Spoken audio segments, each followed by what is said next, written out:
Buen domingo, bienvenidos a Radar. El aumento de la tarifa eléctrica es inevitable y tendrá importantes consecuencias económicas. Para analizar sus causas y sus efectos, se encuentran con nosotros en esta primera parte del programa el viceministro de Economía, Iván Zarac. Bienvenido. Muchas gracias. Viceministro, el experto en temas energéticos, el señor Humberto González. En temas eléctricos, es vicepresidente también de la Comisión Energética de APEDE. Y también el señor Gabriel Díez, que es expresidente del Consejo Nacional de la Empresa Privada, CONEP. Bienvenido. Gracias por acompañarnos, señor viceministro.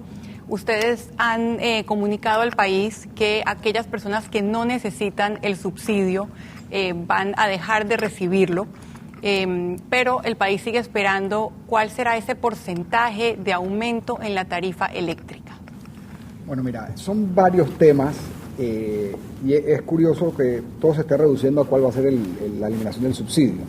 O sea, tenemos una situación grave en el sector energético.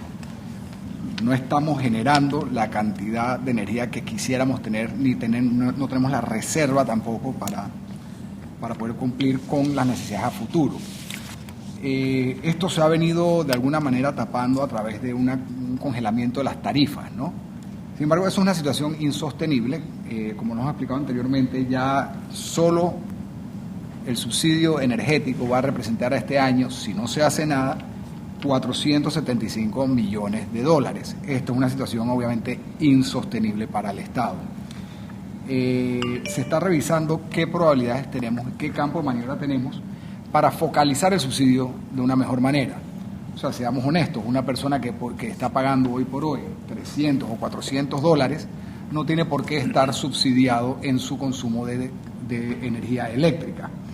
Ahora, como todo esto son situaciones difíciles, ¿no? Uno no quiere venir al gobierno y el primer día estar anunciando aumentos de tarifas, pero tenemos que ser muy transparentes y nuestra misión es ser muy transparentes con este tema, comunicarle a toda la población que tenemos una situación pues que es cierta, o sea, no estamos achacando culpas.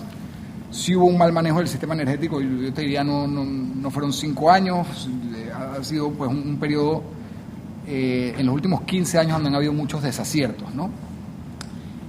Habiendo dicho eso, nosotros lo que queremos es focalizar el subsidio y aquellos clientes que tengan consumos menores a 400 kWh, hacerle un ajuste lo menor posible para no afectar obviamente el desembolso de efectivo mensual que tienen esos clientes.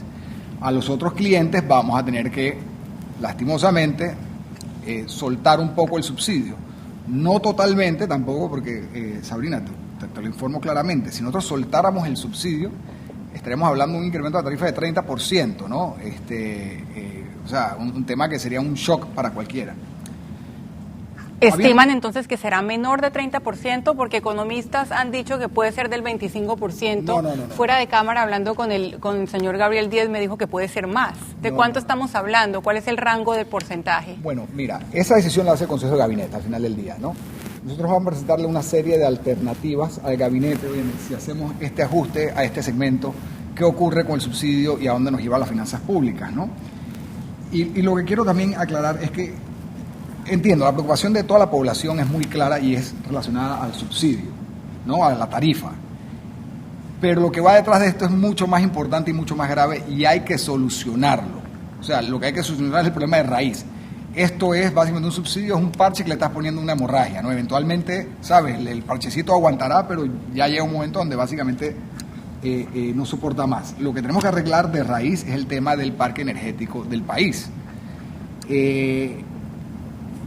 Y como había dicho en otro programa, Sabrina, uno se enfrenta a estos problemas y la gente cree que, oye, me te despertaste un día, oye, me tengo una crisis energética. Oye, los expertos del sistema, y aquí el caballero no me va a dejarme mentir, sabían que este problema venía hace 5 años, hace 4 años estaban diciendo, óyeme, si no nos ponemos las pilas y contratamos más energía nueva y que estemos seguros que se pueda entregar esa energía, vamos a tener un problema con la energía eléctrica. Acordémonos que el sistema no es estático. O sea, todos los años hay crecimiento económico. Más crecimiento económico, más demanda. Más gente usando más energía. Totalmente, más centros comerciales. ¿Y se está produciendo la misma o menos? No, se va aumentando la generación, pero ya cuando, digamos, tú tienes una base que son las hidros, ¿no? Después las hidros empiezas con algunas empresas, con una empresa que genera con base de carbón. Después de eso con algunas que generan con búnker. Y después de eso las que generan con diésel. Las que generan con diésel son más caras. Y eso lo sabemos todos. Claro. Bueno, todos los que estamos involucrados en el sector. Entonces, esas plantas de diésel que deberían ser reserva de emergencia, vaya que si ocurre algún problema, si se daña alguna planta o si hay un mantenimiento mayor, solo en ese caso deberían entrar esas plantas de diésel. Hoy por hoy la estamos usando a un 60%, ¿no? Entonces todo eso va incidiendo obviamente en el costo de atracción. Porque hay una situación de crisis. Usted ha dicho, vamos a quitar la bendita de la hemorragia, y para explicar en términos simples de esa hemorragia, esa crisis en el sector energético, le pido al ingeniero González que nos explique cuál es la génesis de esa crisis y cómo hacemos para entender este sector que para mucha gente es tan complejo. Gracias, Sabrina. Mira, yo creo que el viceministro ha tocado un punto que es importante, y es entender que esta crisis no surgió ayer. Esta crisis es el producto de un cúmulo de desaciertos que se han venido dando en el sector energético. Nosotros, desde la Asociación Panameña de Ejecutivos de Empresa y desde otros gremios, aquí está Gabriel, que nos puede decir también, desde el CONEP, del Sindicato Industrial, de la Cámara de Comercio, se ha estado alertando durante los últimos 5 años de que había que promover más inversión en el sector de generación especialmente.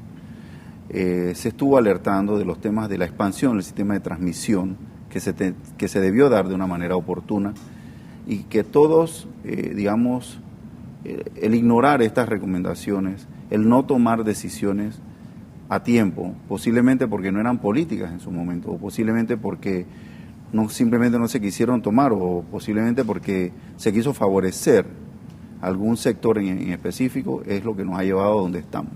El gobierno ha mencionado 3 causas del aumento: el retraso en la construcción de la tercera línea de transmisión, la falta de planificación para promover nuevas inversiones en generación eléctrica, que es a lo que usted hace referencia, y la contratación de empresas que no tenían recursos para invertir. También usted ha hecho referencia a eso. A eso me refiero. La línea de transmisión entre Chiriquí y Panamá era una necesidad hace 4 o 5 años atrás. No se tomaron las decisiones a tiempo. Hoy estamos con una capacidad instalada del lado de Chiriquí, donde se han invertido centenas de millones de dólares en desarrollar proyectos hidroeléctricos. ¿Y qué sucede hoy? Que no podemos traer toda la energía a Panamá.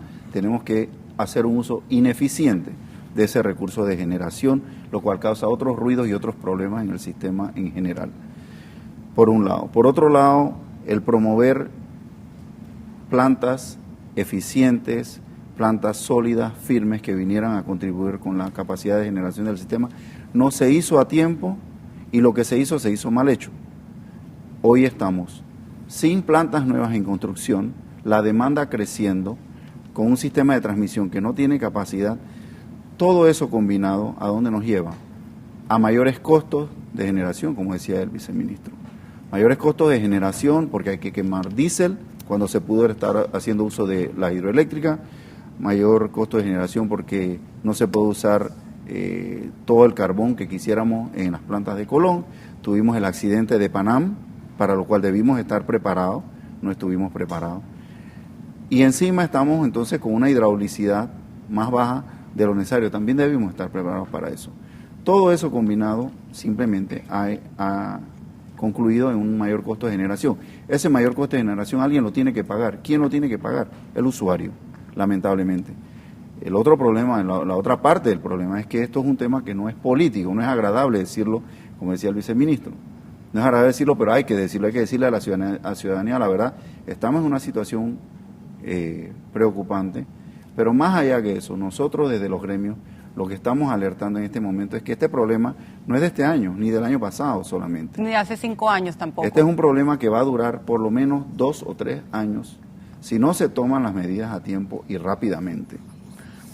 Señor Gabriel Si Díez, no se toman las medidas a tiempo y rápidamente, Gabriel. Señor Gabriel Díez, viene un alza en la tarifa de energía. ¿Cuáles serán las principales consecuencias económicas? No, Sabrina, yo quisiera que me permitieras ser un poquito más didáctico, porque la ciudadanía tiene que saber por qué inflamos tanto este globo, y ahora tenemos 2 alternativas.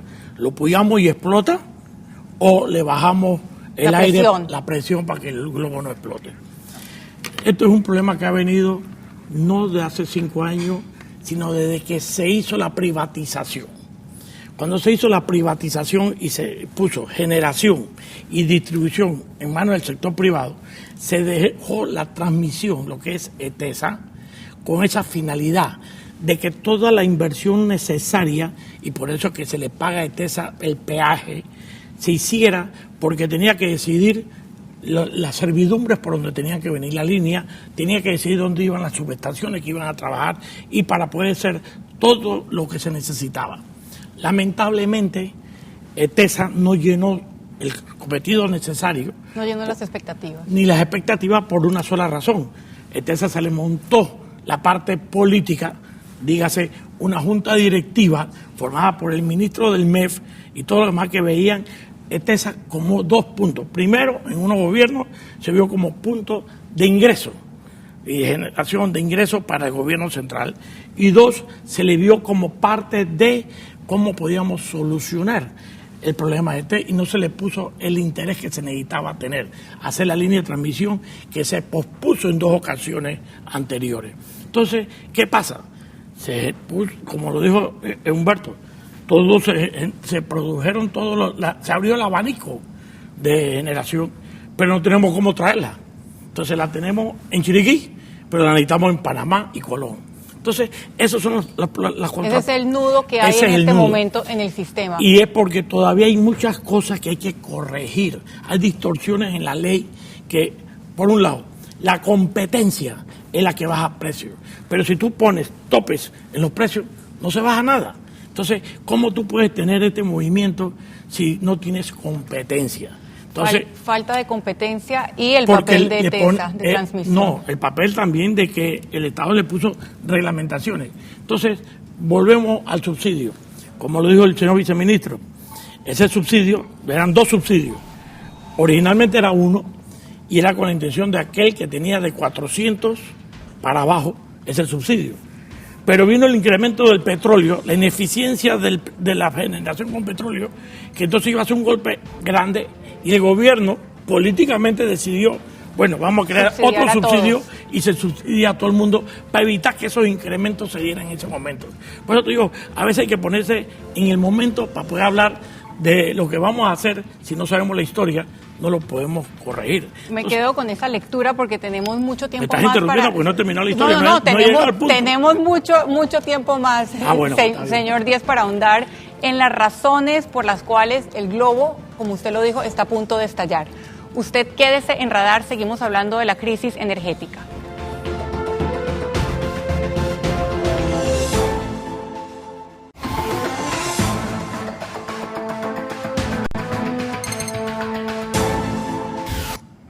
Seguimos en Radar hablando de la crisis energética y del inminente aumento en la tarifa eléctrica y hemos tenido diferentes interpretaciones de la génesis de este problema. Señor viceministro, su visión de lo que ha dicho Humberto González y también el señor Gabriel Díaz. Las comparto totalmente. ¿Ustedes van a tratar el problema de raíz? No, totalmente, es que no hay otra manera. No hay otra manera de tratar este problema si no es solucionando la raíz. Además de eliminar parte del subsidio, ¿qué otras acciones tienen en mente en la Comisión de Gobierno que va a tomar parte en este tema? Bueno, varias cosas, y sí me gustaría mencionar un tema que mencionó el ingeniero sobre la tercera línea de transmisión. El atraso en la tercera línea de transmisión significa que nosotros tenemos que pagar como Estado a aquellas empresas que están generando y que no pueden traer la energía hasta Panamá. Sí. Casi 90 millones de dólares. Así que esos 465 millones de dólares que te acabo de mencionar, 90 son básicamente pagándole a empresas que están generando energía, pero que tan simplemente la tenemos que botar y comprarla en el mercado spot. O sea, que es preocupante. O sea, aparte de toda la situación que tenemos, imagínate este tema. Así que la línea de transmisión, cuando tú sumas eso, la línea de transmisión va a tomar 3 años. Son 3 por 90, son 270, ¿no? Y a eso sumas los 240 que va a costar la línea, son 510 millones de dólares que no va a costar una línea que debió haber costado 200 millones de dólares hace 5 años. Y obviamente todo esto tiene un impacto. Sobre los temas, las iniciativas que vamos a tomar. Tenemos un paciente que está en hemorragia. No nos podemos enfocar ahora mismo en el cáncer porque está en hemorragia. Nosotros lo que vamos a hacer inicialmente es buscar contratos para empresas que puedan empezar a generar aquí en el mes de marzo o abril y estamos buscando alrededor de 200 megavatios por ese lado. Adicionalmente, queremos contratar una empresa de Centroamérica para que a través de la CIEPAC nos despache alrededor de 100 megavatios adicionales a partir del mes de marzo. Si no, lo que nos va a ocurrir es que vamos a tener otra vez la misma situación de que tenemos de 11 a 3 que apagar las luces, los aires, etcétera, para poder, para no causar una crisis mayor, ¿no? Esa no es iniciativa, esa es iniciativa de corto plazo. A mediano plazo, porque no quiero hablar de largo plazo, porque en largo plazo ya esto lo tenemos que haber solucionado. A mediano plazo, promover la inversión en el sector. Esto se logra, le preguntas a cualquiera de los dos señores y te van a decir, con contratos, procesos transparentes, reglas de claras, abiertas competencias y reglas claras. Con eso tú logras todo lo que tienes que lograr. Sin embargo, pues cuando uno va a la práctica se da cuenta que, bueno, hay intereses que se crean, ¿no? Óyeme, fulanito le interesa el contrato, ¿por qué no agarras y limitas el tipo de tecnología que se puede utilizar? Óyeme, ¿por qué no lo limitas a este? Empezamos a limitar las cosas y a tomar decisiones políticas o sí, incluso económicas con intereses detrás. Son decisiones económicas al final del día. Dar las cosas para que estas empresas puedan participar, y eso es lo que está diciendo. Y entonces nos sorprendemos cuando nada más hay 2 o 3 participantes. Oye, y al final queda uno. Si agarraste, hiciste así, lo cortaste por aquí, por acá, por allá, nada más cabe una ficha, ¿no? Entonces... Eso es lo que ha pasado durante los últimos 5 años. Eso es lo que ha pasado y como te digo, no quiero decir los últimos 5 años, yo yo estoy de acuerdo con el licenciado Díez, ingeniero Díez, perdón, que esto es un problema que se ha venido dando desde la privatización. Te puedo decir, oye, en los 2000, 2001, 2, 3 y 4, aquí el mayor tema que se usaba era que se dan las concesiones de hidroeléctricas a puros amiguitos. Y por ahí pasaban los amiguitos diciendo que tenían una concesión para hacer una hidroeléctrica. Oye, ok, perfecto. ¿Tienes los recursos? No. ¿Puedes lanzar el financiamiento? No. ¿Tienes experiencia construyendo eléctricas? No. Pero eres mi amigo, te lo ganas. Pero eres mi amigo, te lo ganas. Pero te puedo vender una concesión. Pero te la puedo vender, entonces, en efecto. Se acapararon concesiones. Además de hacer las cosas correctamente, ustedes van a denunciar en la medida en que encuentren este tipo de irregularidades. Mira, varias cosas. Nosotros tenemos que entender al final de cuentas, cada vez que se firma un contrato es un contrato con la nación y por ende con el Estado. No es un contrato con el gobierno entrante ni el gobierno saliente. La realidad del caso es que nosotros tenemos que respetar los contratos que se han adjudicado. Empezar ahora a revisar los contratos, a decir que si el proceso fue o no fue transparente, lo que vamos a hacer es empeorar la situación. Lo que sí vamos a hacer, Sabrina, y tiene que quedar muy claro, es que vamos a agarrar ese contrato y le vamos a decir, tú te comprometiste a entregarme energía a partir del 2016.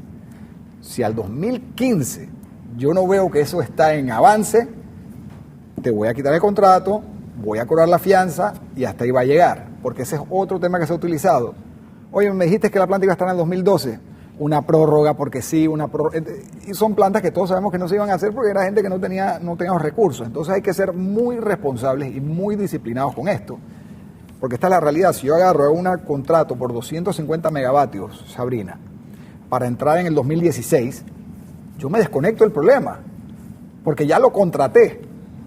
Ahora, cuando nos vamos al detalle, esos promotores no tienen los recursos, llega el 2016 y tengo el problema. Entonces esto hay que darle seguimiento desde que se otorga el contrato para ver qué avance ha hecho cada una de esas empresas. Hasta que se cumpla.